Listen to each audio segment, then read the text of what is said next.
Hello everyone, आज की इस वीडियो में हम लोग डिस्कस करेंगे कि what do you mean by work energy theorem, कि वर्क एनर्जी थ्योरम क्या है, इसका डेरिवेशन सीखेंगे। और ये डेरिवेशन आपके क्लास 11 के लिए बहुत ज्यादा इंपॉर्टेंट है। कॉम्पिटिटिव एग्जाम जैसे कि जेईई और नीट में भी वर्क एनर्जी थ्योरम से काफी सारे क्वेश्चंस पूछे जाते हैं।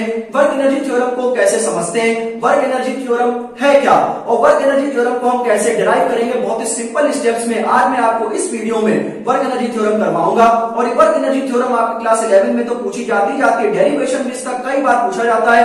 बहुत फेमस टॉपिक है ये और इससे रिलेटेड बहुत अच्छे न्यूमेरिकल्स आपके एनसीईआरटी की किताब में भी हैं और कॉम्पिटिटिव एग्जाम्स में तो है ही। तो अगर आप वर्क एनर्जी थ्योरम को सीख लें तो आपके क्लास 11 का तो कंसेप्ट क्लियर होगा ही होगा, साथ ही साथ जो आपके कॉम्पिटिटिव एग्जाम्स में लाइक जेईई में और नीट में अगर इससे रिलेटेड अगर आपको क्वेश्चंस अगर आप करना चाहेंगे तो वो भी इजीली सॉल्व हो जाएंगे। बहुत सिंपल सी स्टेप से बात करेंगे कि वर्क एनर्जी थ्योरम क्या है। तो मैं बिना किसी देरी के इस वीडियो को शुरू करता हूं। जैसा कि बेटा आपने अपने क्लास 9 में एक फॉर्मूला पढ़ा होगा कि work done is equal to force into displacement into में cos theta. W is equal to Fs cos theta, where theta is the angle between force and displacement. तो जब हमारे पास वर्क डन का एक बेहतरीन सा फॉर्मूला था W is equal to force into में डिस्प्लेसमेंट इनटू में cos थीटा, तो हमें वर्क एनर्जी थ्योरम की जरूरत क्यों पड़ी? तो वो मैं आपको बताऊं कि हमें वर्क एनर्जी थ्योरम की जरूरत इसलिए पड़े कि अगर मुझे फोर्स और डिस्प्लेसमेंट नहीं दे रखा हो, कि अगर मुझे फॉर एग्जांपल किसी क्वेश्चन में मुझे नहीं पता है कि फोर्स की वैल्यू क्या है, मुझे नहीं पता है डिस्प्लेसमेंट की वैल्यू क्या है, तो मैं कैसे वर्क को कैलकुलेट कर सकता हूं? तो इसके लिए एक थ्योरम बनी जिसका नाम होता है वर्क एनर्जी थ्योरम। समझ में आ गया आपको? जैसा कि मैंने अभी आपको थोड़ी देर पहले बताया कि जो W का जो फॉर्मूला होता है वो होता है फोर्स इनटू में डिस्प्लेसमेंट इनटू में cos थीटा। तो W is equal to Fs cos theta, जहां पर बेटा जो थीटा है वो एंगल है किन के बीच का, फोर्स और डिस्प्लेसमेंट का। मैं आपको बताऊं कि यहाँ पर दो वर्ड लिखे बेटा वर्क एनर्जी थ्योरम। तो यहां से आप एक चीज सीख सकते हैं कि जो वर्क है वो बेटा एनर्जी से रिलेटेड है और जो एनर्जी है वो वर्क से रिलेटेड है। It means we can say that work and energy both are interrelated to each other. मतलब वर्क एनर्जी भी हो सकती है, एनर्जी वर्क भी हो सकती है, दोनों एक दूसरे से रिलेट करते हैं। अब मैं आपको बहुत सिंपल सी लैंग्वेज में बताता हूं कि जो वर्क एनर्जी थ्योरम है वो है क्या। इसका मतलब बेटा होता, मैं आपको बताऊं कि work done is equal to में चेंज इन काइनेटिक एनर्जी। कहने का मतलब ये है कि अगर हम ये प्रूफ कर दें कि जो वर्क डन है वो किसमें, वो चेंज है काइनेटिक एनर्जी में, तो यही होती है वर्क एनर्जी थ्योरम। इसका मतलब हमें इसमें ये प्रूफ करना है कि W is equal to work done is equal to half mv square और माइनस में हाफ mu स्क्वायर। आप बहुत अच्छे से जानते हैं कि काइनेटिक एनर्जी क्या होती है, जो मूवेबल पार्टिकल्स के अराउंड एनर्जी होती है उसको हम काइनेटिक एनर्जी कहते हैं। तो work done is equal to change in kinetic energy, मतलब काइनेटिक एनर्जी में चेंज क्या आ रहा है वो हमें कौन बताती है, वर्क एनर्जी थ्योरम। तो काइनेटिक एनर्जी आप जानते हैं दो तरह की वेलोसिटी होती है, एक इनिशियल और एक फाइनल। तो ये v is the final velocity, u is the initial velocity, दोनों का डिफरेंस ले लेंगे, फाइनल में से इनिशियल को माइनस कर देंगे और हमारा आंसर आ जाएगा। अब इसका प्रूफ कैसे करते हैं आप उस बात को ध्यान दें, ठीक है ना। अब आप यहां से, जैसा कि मैं यहां पे लिखूं कि एज वी नो दैट, जैसा कि हम लोग जानते हैं कि बेटा छोटा सा जो वर्क डन है वो F dx और cos थीटा होगा। बोलो बिल्कुल सही बात है कि भाई जो छोटा सा वर्क है वो फोर्स इनटू डिस्प्लेसमेंट इनटू में cos थीटा होगा।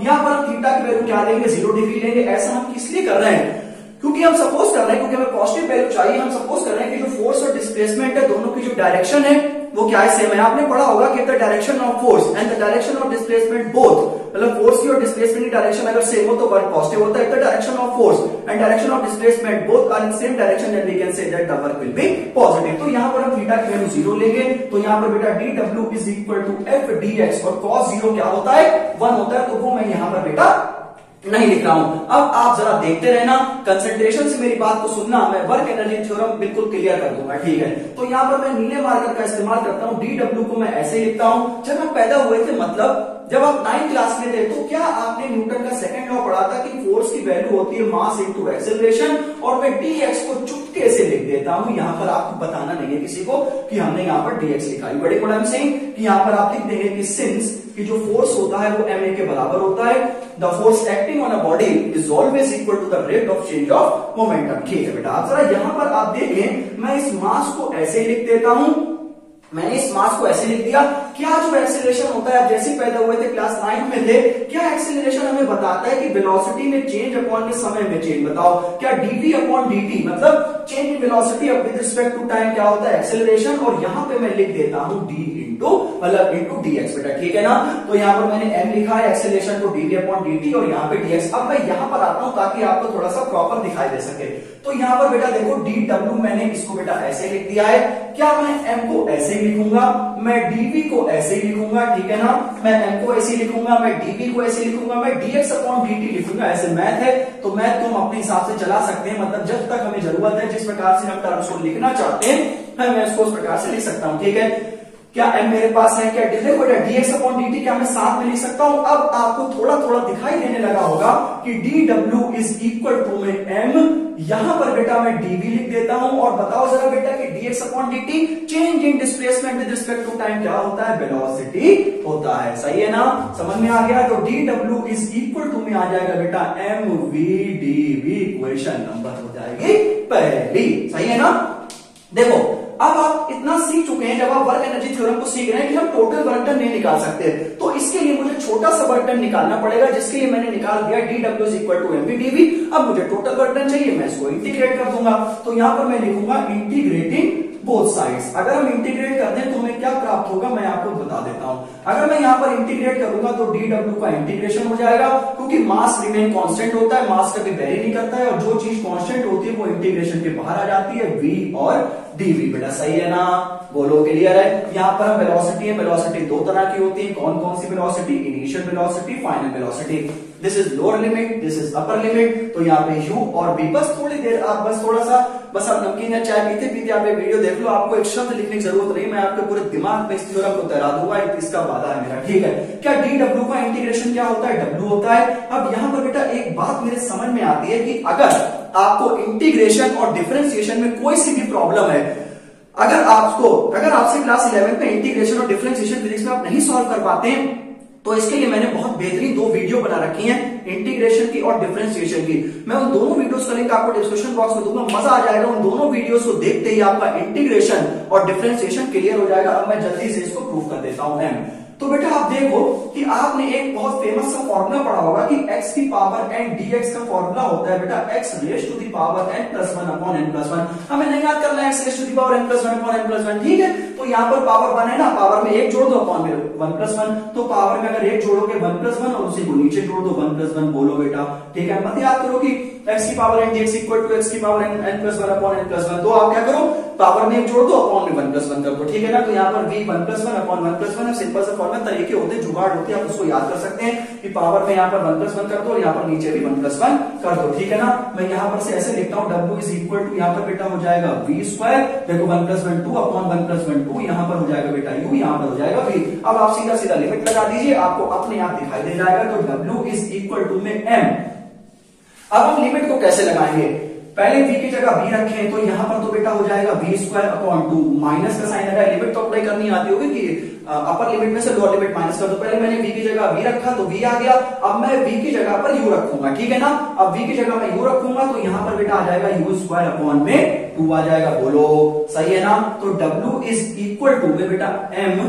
अब देखो क्या मैं इसको ऐसे लिख सकता हूं, देखो बेटा यहां पर मैं इसको क्या ऐसे लिख सकता हूं, आप जानते होंगे कि हाफ में mv स्क्वायर भी लिख सकता हूं मैं और हाफ में mu स्क्वायर भी लिख सकता हूं, बोलो क्या बेटा समझ में आ गया। बहुत बेसिक सा स्टेप है, मैंने नर्सरी क्लास की मैथ लगाई है यहाँ पर। वो क्या मैथ लगाई है कि मैंने 1/2 और m को इधर लिख लिया है, बाकी mv स्क्वायर माइनस 1/2 हाफ में mu स्क्वायर। आप इधर चाहे इसको 2 कॉमन में 1/2 लिख सकते हैं, फिर mv square minus u square. अब देखो क्या w is equal to half mv square minus half mu square. आप यहाँ पर देख सकते हैं कहीं ना कहीं मैंने इसको पहले से ही लिखा हुआ था कि मैं इसको आपके सामने प्रूफ करके दिखाऊंगा। अब आप अगर देख लीजिए कितनी क्या इस थ्योरम को लिखते वक्त क्या मुझसे कहीं पर भी थोड़ी सी मिस्टेक हुई है, तो इसका आंसर है नहीं हुई है। मैंने इजीली आपको बहुत सिंपल से स्टेप्स में बता दिया है। तो आज आपने बेटा ये सीखा इस वीडियो में कि जो वर्क और एनर्जी, अगर हमें वर्क को कैलकुलेट करना है तो मुझे फोर्स और डिस्प्लेसमेंट के भरोसे नहीं बैठना है कि अगर हमें वेलोसिटी कौन कौन सी पता लग जाए, इनिशियल और फाइनल, मतलब हमें फाइनल वेलोसिटी, इनिशियल वेलोसिटी और अगर मास पता लग जाए तो मैं तब भी वर्क को निकाल सकता हूं। It means that work energy theorem is always depend upon the change in kinetic energy की। जो वर्क डन होगा वो चेंज इन काइनेटिक एनर्जी की क्या होगा, बराबर होगा। ये सिर्फ हमने सीखा ही नहीं, इसको हमने प्रूव भी कर दिया। आप चाहें तो इसको प्रॉपर नोट्स लिख सकते हैं, मैंने बहुत अच्छे से आपको समझा दिया कि वर्क एनर्जी थ्योरम। अब आप ये भी सीख गए कि वर्क और एनर्जी एक दूसरे से रिलेट करते हैं। जाते जाते मैं थोड़ा सा आपको बता दूं कि वर्क में लोगों को कंफ्यूजन होती है कि work is said to be done when our body produce motion. कहने का मतलब ये कि अगर हम किसी ऑब्जेक्ट के ऊपर फोर्स लगाएंगे तो वो वर्क नहीं होगा। अगर हम ऑब्जेक्ट के ऊपर फोर्स लगाएंगे और ऑब्जेक्ट डिस्प्लेस हो जाए, दो कंडीशन है, पहली तो फोर्स है और दूसरी ऑब्जेक्ट डिस्प्लेस होना चाहिए, मतलब ऑब्जेक्ट की पोजीशन चेंज होना चाहिए, दिस इज वर्क डन। ठीक है ना। तो अगर साइंटिफिक कंसेप्शन की बात करें तो when we apply force on an object and second condition the object must be displace, तो यहाँ पर वर्क की कंडीशन होती है। बाकी एक और डेरिवेशन का फॉर्मूला होता है कि work is said to be done when our body produce motion. तो आई होप आपको वर्क एनर्जी थ्योरम बहुत अच्छे से समझ में आया होगी। अगर मेरी वीडियो अच्छी लगी हो तो एक बेहतरीन सा कमेंट दें, जिससे कि मुझे मोटिवेशन मिल सके। और एक बार आप बताएं कि आपने मेरी इस वीडियो से मैंने जो भी आपको समझाया है आपको समझ में आया या नहीं। जो भी मैंने ये सब इंटीग्रेशन के मेथड चूज करे, इसके लिए मैंने ऑलरेडी अपने यूट्यूब चैनल पर बहुत बेहतरीन वीडियो अपलोड कर रखी है। इसलिए 40 to 45 मिनट्स की वो मेरी दोनों वीडियो है, 1 घंटे से कम की दोनों वीडियो मैंने आपको इंटीग्रेशन और डिफरेंशिएशन समझा दिया है। तो वीडियोस का लिंक मिलेगा आपको सीधा डिस्क्रिप्शन बॉक्स है। मिलता हूं नेक्स्ट वीडियो में, ध्यान रखिए अपना, टेक केयर एंड नमस्ते।